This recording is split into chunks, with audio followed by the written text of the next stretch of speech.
I knew the company was heading for a thermal runaway event the moment Jason walked into my office wearing a fleece vest that cost more than my first car and smelling like desperate ambition and expensive hair clay.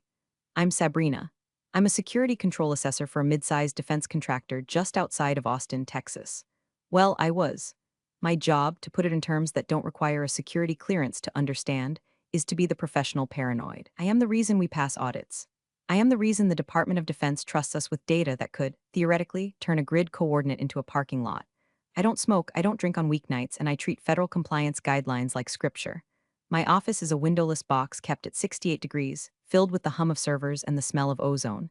It's my sanctuary, or it was, until the owner's son decided to disrupt the workflow. Jason, 32 years old, an MBA from a university that probably accepts crayons on the application, and recently appointed as the innovation lead. His dad, the actual owner, is a decent man who built this place on grit and soldering irons, but he has a blind spot the size of Texas for his fail son. Jason thinks compliance is a suggestion, and security is an app you download on your iPhone. He leaned against my doorframe, sipping some green sludge from a shaker bottle. Sabrina, hey, quick sync. I didn't look up from my triple monitor setup. I was knee-deep in a log review for the upcoming DCA audit. I'm busy, Jason. The audit is in 6 days. Unless the building is on fire, go away. That's actually what I wanted to talk about, he said, stepping in uninvited.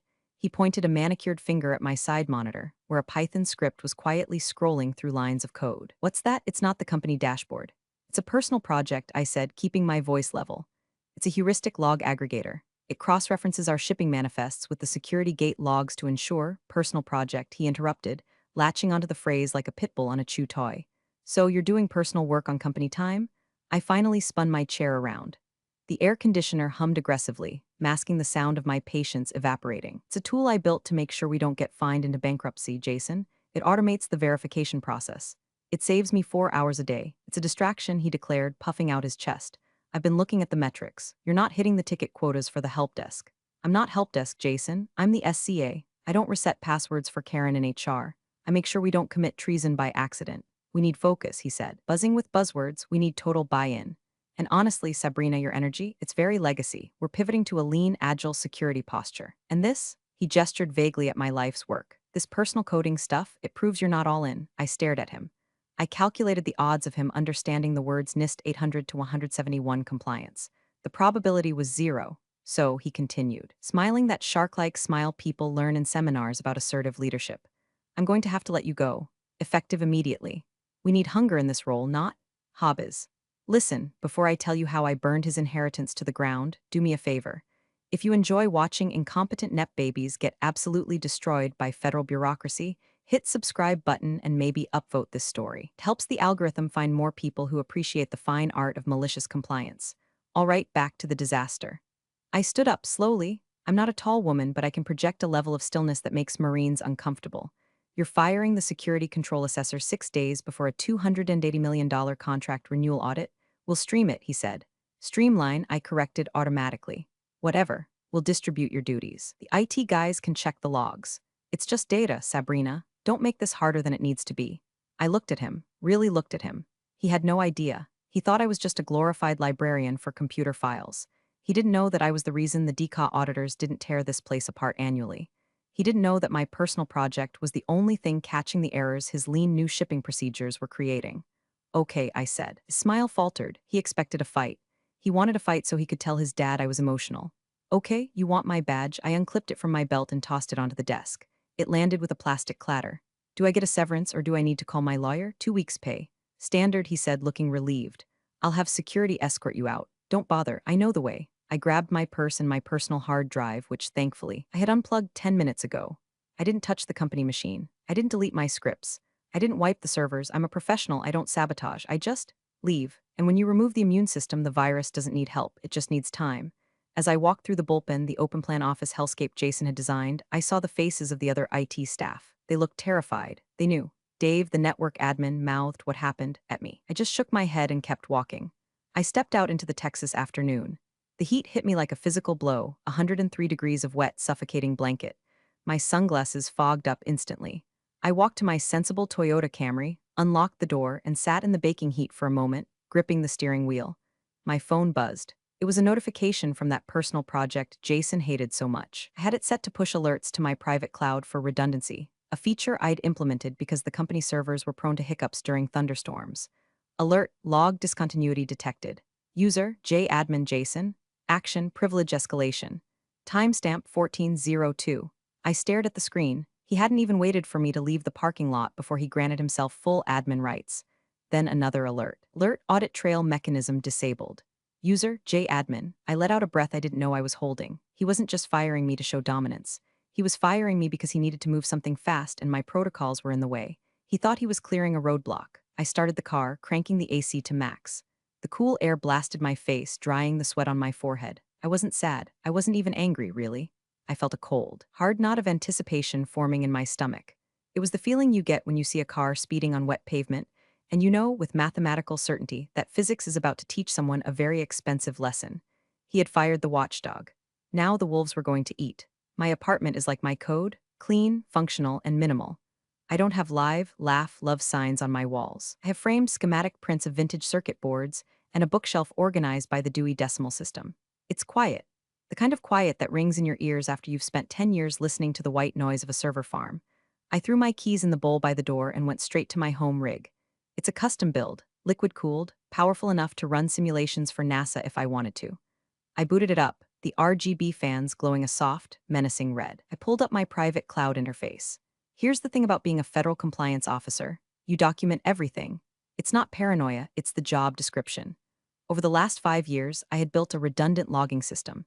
It wasn't malware, it was a legitimate continuity tool I'd proposed to management 3 times. They ignored it, so I ran it as a background utility to ensure I didn't lose data when the power grid flickered. Jason had called it a distraction. In reality, it was a black box recorder for the entire company. I opened a Topo Chico, the bubbles biting my tongue, and watched the data stream in. The connection was technically severed. I wasn't on their network anymore, but the cloud sync on the server side was still active. Jason hadn't killed the process yet. He probably didn't even know what SVC log synchy exe was. He likely thought it was important. Logs told a story that made my stomach turn. 14:15 security protocols for the shipping bay explicitly overridden. 14:20 inventory counts for Class 3 components manually adjusted by admin. 14:45 3 automated missing export license flags deleted from the queue. I sat back, the cold condensation of the bottle dripping onto my hand. You idiot, I whispered to the empty room. It wasn't just incompetence. It was fraud, or at least it was aggressive negligence bordering on fraud. The company makes guidance chips, boring, expensive little squares of silicon that end up in very important, very fast-moving things.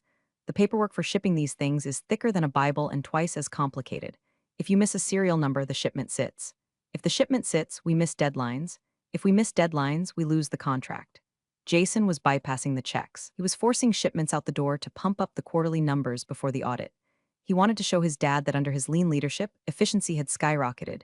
He was shipping unverified hardware to the Department of Defense. I felt a phantom vibration in my pocket. My work phone was on the desk, powered down. I had left it there, but my personal cell was buzzing. It was Dave, the network admin. Dave, he's deleting the commit history. He says we need a clean slate for the auditors. Sabrina, you need to tell him. I typed back, then deleted it. I typed again. I don't work there, Dave. He has admin rights. Good luck. I put the phone face down. A wave of nausea hit me, not from fear, but from the sheer waste of it all. I had spent 7 years building that compliance framework. I had written the standard operating procedures, SOPs, by hand. I had trained the staff. I had argued with engineers who wanted to use password 123 for root access. I had built a fortress of accountability. And in 4 hours, a man in a vest was dismantling it brick by brick because he thought the bricks were ugly. I looked at the calendar on my wall. The DCA Defense Contract Audit Agency was scheduled to arrive on Tuesday. Today was Wednesday. They had 4 business days.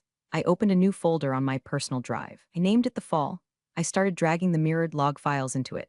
Every time Jason overrode a warning, I saved it. Every time he disabled a firewall rule to speed up the Wi-Fi, I saved it. I wasn't gathering ammo. I was building an autopsy report. The sun began to set, casting long orange shadows across my living room.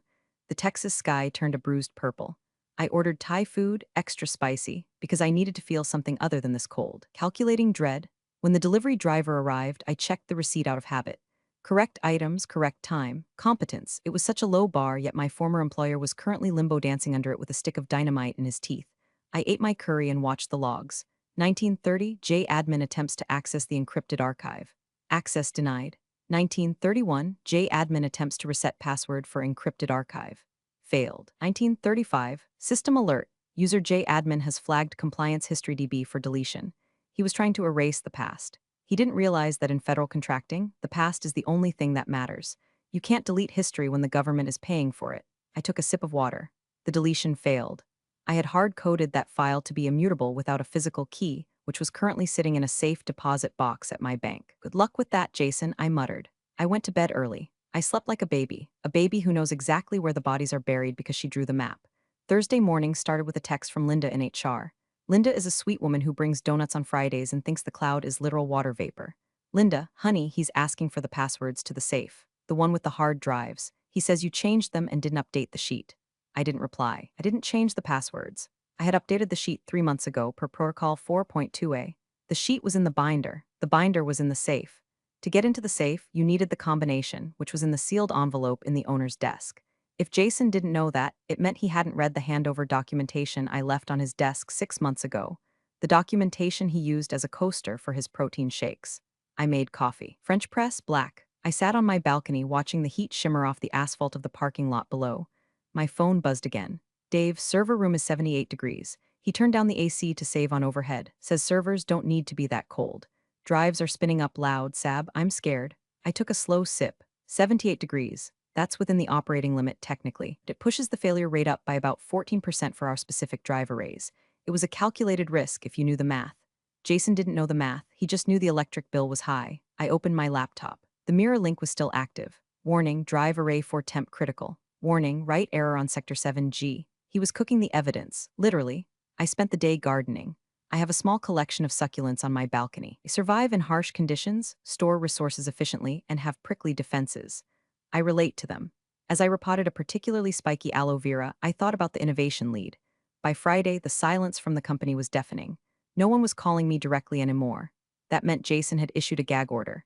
He was probably telling them that I was a disgruntled employee, that I had sabotaged the systems, that everything breaking was my fault. It's the classic narcissist playbook. Gaslight, gatekeep, girl boss, or in his case, boy boss. But the logs didn't lie. Friday, 10 o'clock a.m., user J admin authorizes shipment hash 88,492 to pending review status without SCA signature. Friday, 10:05 a.m., user J admin overrides missing signature warning. He was shipping. He was actually shipping. I felt a cold shiver that had nothing to do with the AC. Shipment hash 88,492 contained guidance modules for drone program. That shipment required a specific chain of custody form signed by a certified SCA. Me. By overriding that, he wasn't just breaking company policy. He was breaking federal law. He was sending untraced military hardware into the logistics stream. I picked up my phone.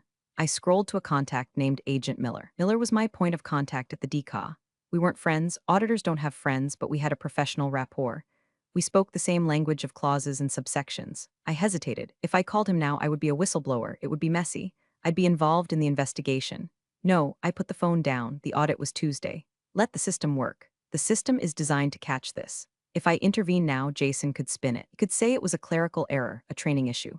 He could blame me for not handing over properly. But if the auditors found it, if the DCAW found the discrepancy themselves, that's not a mistake, that's a finding, a level 1 finding. The kind that terminates contracts. I went back to my logs. I saw something new. Friday, 14:00 p.m., compliance monitor Pi terminated by user J admin. My screen flickered. The data stream stopped. Window went gray. Connection lost. He had found the distraction. He had killed the process. I sat back in my ergonomic chair. A silence settled over the apartment, heavier than before. He thought he had just blinded me. He thought he had cut off my access to his little kingdom. What he didn't realize was that he had just turned off the only light in the room. He was now operating in the dark. He wouldn't get the alerts anymore. He wouldn't see the mismatches. He wouldn't know that the export licenses for the Tuesday shipment had expired yesterday. I closed my laptop. Okay, Jason, I said to the blank screen. You want to drive? Take the wheel. I spent the weekend cleaning my apartment. I scrubbed the grout in the shower with a toothbrush. I reorganized my spice rack. I did everything except think about the 200 people who were about to lose their jobs because the owner's son wanted to buy a Tesla with his bonus. Sunday night, I ironed a blouse, navy blue, professional, not that I had anywhere to be on Monday. But you never know, Monday, the day before D-Day. I woke up at 6 o'clock a.m., muscle memory. My body wanted to be in the car, fighting the I-35 traffic, sipping terrible gas station coffee. Instead, I made a kale smoothie and sat in my living room, watching the sun bake the world outside. I wasn't idle, I was compiling. Jason had killed the live feed. He couldn't touch the archive. The tool I built, the distraction, wasn't just a viewer. It was a localized blockchain ledger. Every entry was hashed and cryptographically linked to the previous one.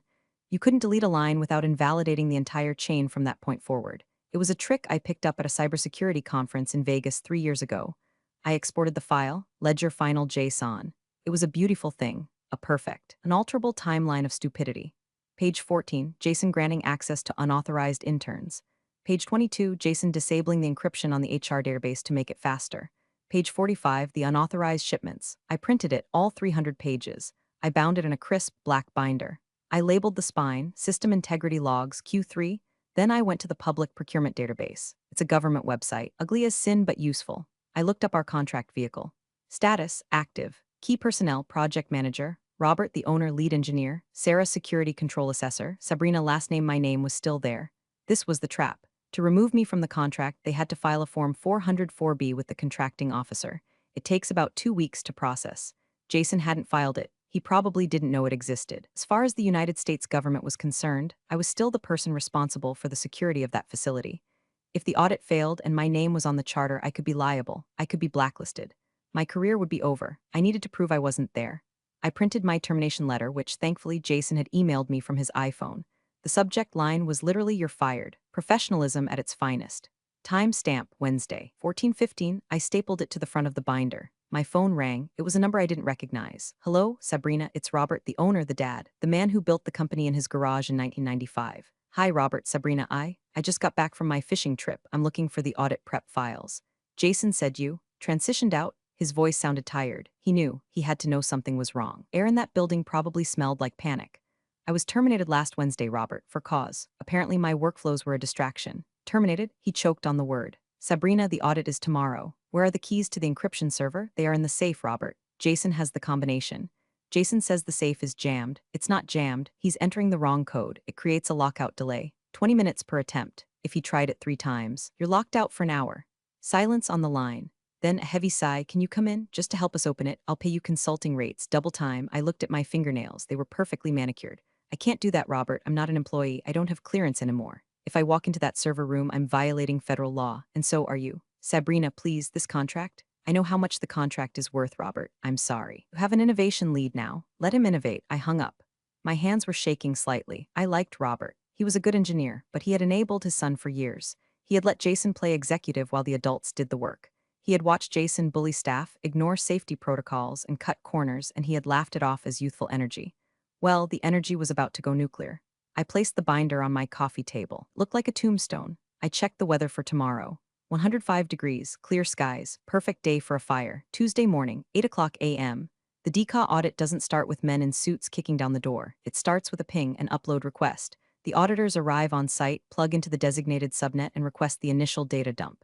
I wasn't there, but I knew exactly what was happening. I could picture it.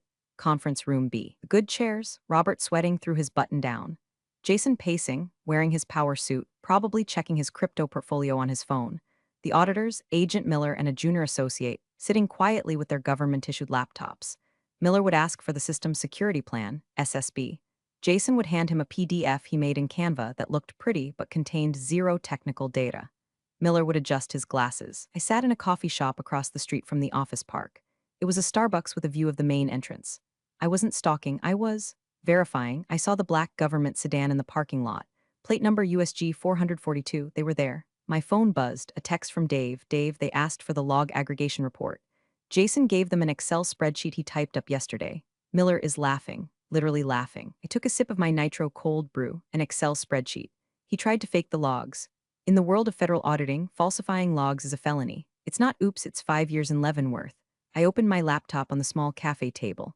I logged into a secure portal, MaxGov. It's a federal identity exchange system. I still had a citizen account, not linked to the company. I uploaded a file to the unsolicited evidence/whistleblower repository. I didn't tag it for the specific audit yet. I just parked it there. It was a digital dead man's switch. If they tried to pin this on me, I could point to the timestamp of the upload. "Dave, Jason is yelling at Miller. He told him the DCAW is stifling innovation. Robert looks like he's having a stroke." I felt a pang of pity for Robert. But then I remembered the exit interview Jason gave me. "You're not all in." I watched the building. It was a nondescript beige box in a sea of beige boxes. Inside, millions of dollars were evaporating. The text messages stopped for an hour. That was the deep dive phase. That's when the auditors stop asking questions and start looking at the raw data. That's when they would find the holes, the missing patches, the open ports. The shipment hash 88,492. I saw a figure storm out of the front door. It was Jason. He was on his phone, waving his arms wildly.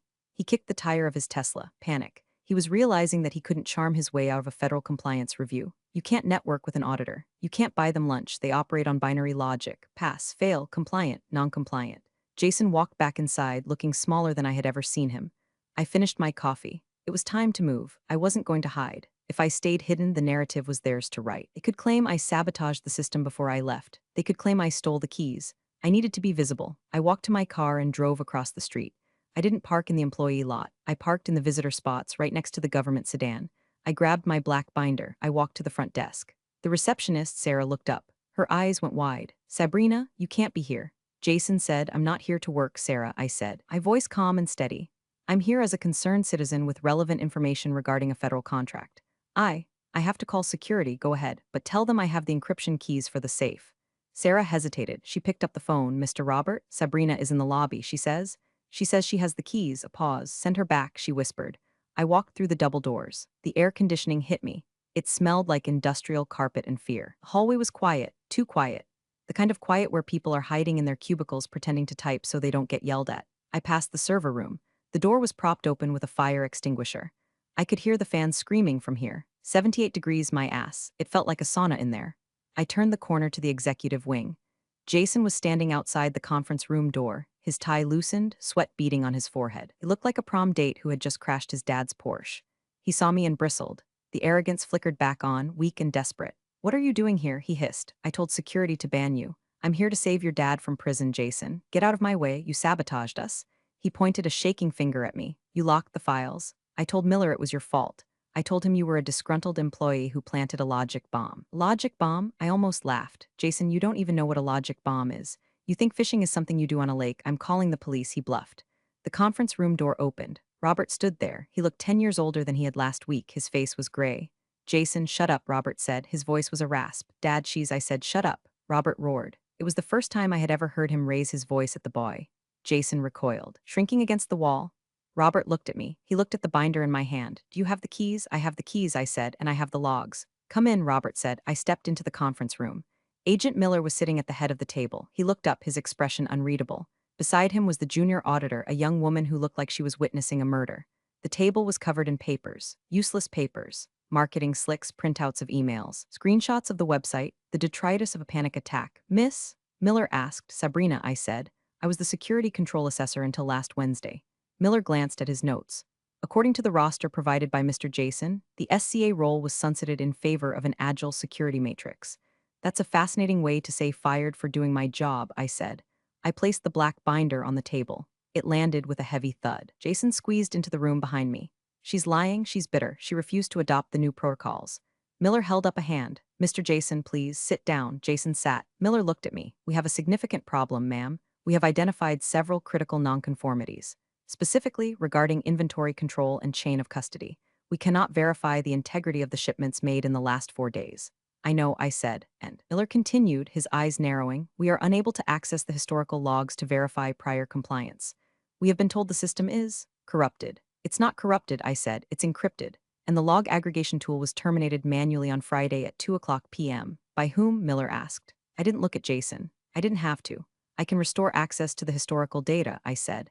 "I can show you that up until Wednesday at 2:15 p.m. This facility was 100% compliant. And after that?" Miller asked. "After that," I said, "I was buying groceries." Robert put his head in his hands. "Show us," Miller said. I walked over to the presentation console. I didn't ask for permission. I unplugged Jason's laptop, which was displaying a screensaver of a Lamborghini, and plugged in my own machine. The projector hummed. A command line terminal appeared on the big screen. Green text on black. "Stark. Brutal. This," I said, typing in a command, "is the heuristic log aggregator. The distraction." I pulled a small USB key from my pocket, the physical key I kept on my keychain.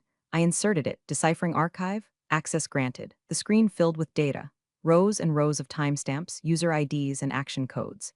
"Agent Miller," I said, "you were asking about the shipments." I filtered the log.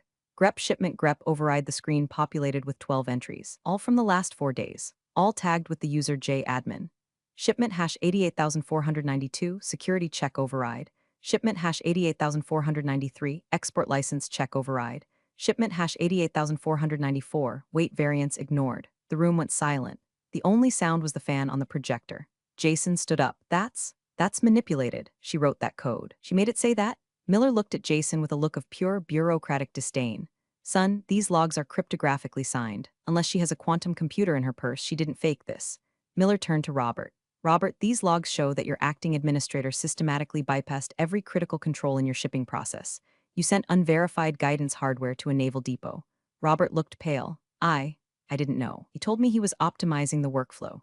Optimizing, Miller repeated, tasting the word like sour milk. But wait, I said, there's more. I ran another query. Grep delete grep system Friday 14:00 J admin deleted audit alert daemon. Friday 14:05 J admin deleted firewall rule 44. He turned off the alarms, I said softly. He didn't just drive the car fast. He cut the brake lines so the dashboard light would stop blinking. Miller closed his laptop. It was a final, heavy sound. This is a Category 1 failure, Miller said. His voice was devoid of emotion.